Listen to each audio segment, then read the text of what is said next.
Hey guys, welcome back to the channel. Today it's time for another metal review, but before we get into the review, I quickly wanted to mention my band Acid. This is a band I've been in for quite a while with a friend of mine. The background music you hear in all of my reviews is actually some of my band's music. If you're interested in checking us out, I'll leave a link to our Spotify and Bandcamp pages in the description.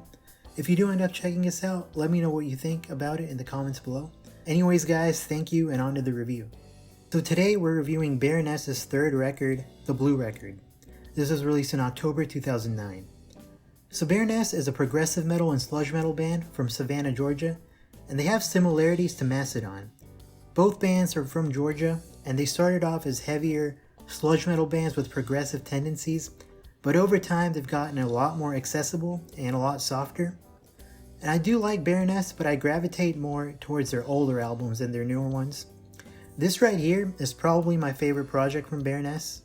It's heavy and has a lot of punch, but there's also a lot of beautiful, softer sections, so it remains pretty accessible. And there's some killer guitar riffs on here too. So something that's very interesting about this album is that it has this guitar theme that's repeated throughout. It first shows up in the opening track, Bullhead Psalm, then there's a variation of it in the track Ogeechee Hymnal, and finally it shows up again in the final track, Bullhead's Lament. I really like how this little theme sounds, and I think it's very cool that they have it repeated throughout the album. I think it makes the album more cohesive. Just listen to this quick sample.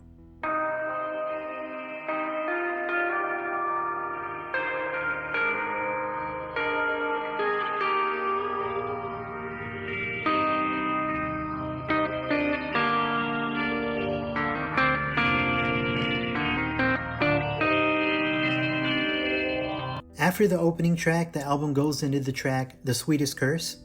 This song is amazing. It immediately opens with a sweet guitar riff that's very reminiscent of something Mastodon would do.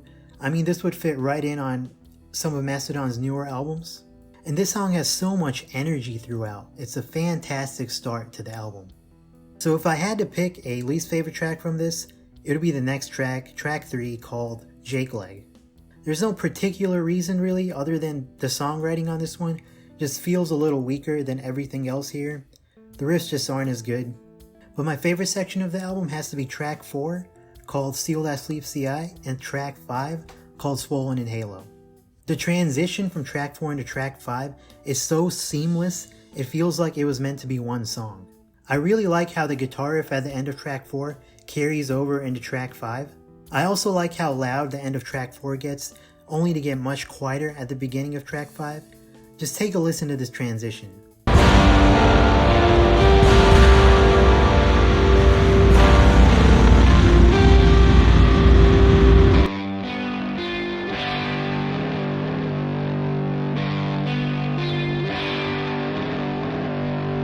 And both of these songs are so well written.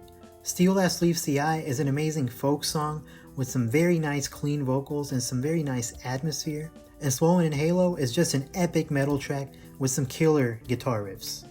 The guitar tones on this album are also interesting. There's a fuzzier tone that helps to create a more psychedelic atmosphere. There are more distorted metal guitar tones for the heavier sections. And there's also some really nice clean tones. I like how dynamic this album is, both in terms of the guitar tone and the styles. The production is also really good. I like how some parts have a more atmospheric production, while other parts have a more straightforward metal production. I like how they pan the guitar parts in some sections. I like the reverb effects added. And the album has an entire range of frequencies, so it sounds very full. Another highlight on the album is the track A Horse Called Golgotha. I've already made my point that the guitar work here is really great, but this song just further shows that. This also has a pretty triumphant vibe, as shown in the vocals in the chorus here.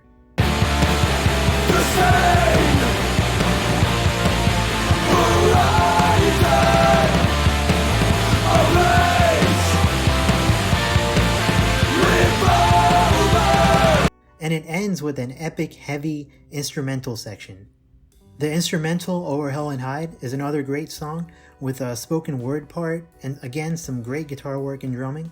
Another example of how dynamic this album is how the metal track War, Wisdom, and Rhyme goes into this short little psychedelic rock song called Black Powder Orchard.